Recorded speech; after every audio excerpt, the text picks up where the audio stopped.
चरण में प्रणाम।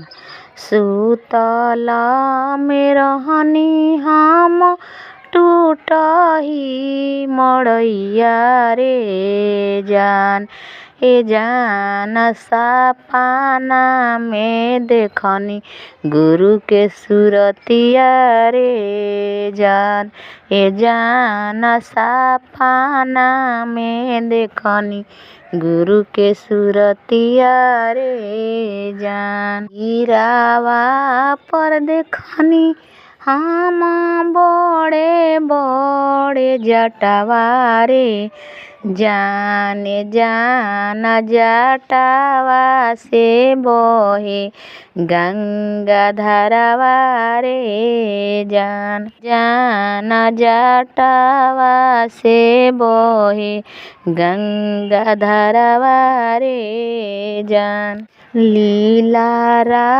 पर देखनी हम दूजिया के चंदावा रे जान, ए जान चंदावा से सगरो अजोरावा रे जान। हाथावा में देखनी हम तेरा सुर डमरुआ रे जान, ए जान डम डम बाजे ला डमरुआ रे जान। साथावा में देखनी हम बासाहा बैलावा रे जान, जान चर गइले खेत खरिहानवा रे जान, ए जान चर गइले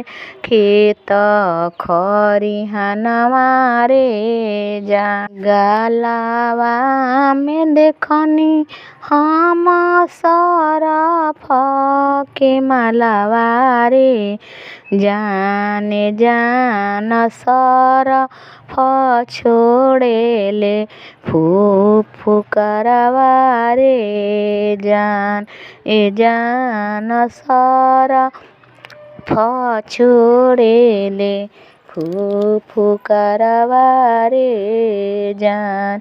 ए तने सपनावा देख के खुलले मोरा निंदिया रे जान, ए जान टूटले मोरा निंदिया रे जान। ए जान गुरु जी के खैनी सुमिरनवा रे जान, ए जान गुरु जी के खैनी सुमिरनवा रे जान। गुड़िया गावे लिखी लिखी गुरु के भजनिया रे जान, जान सपना में देखनी गुरु के सूरतिया रे जान, जान सपना में देखनी गुरु के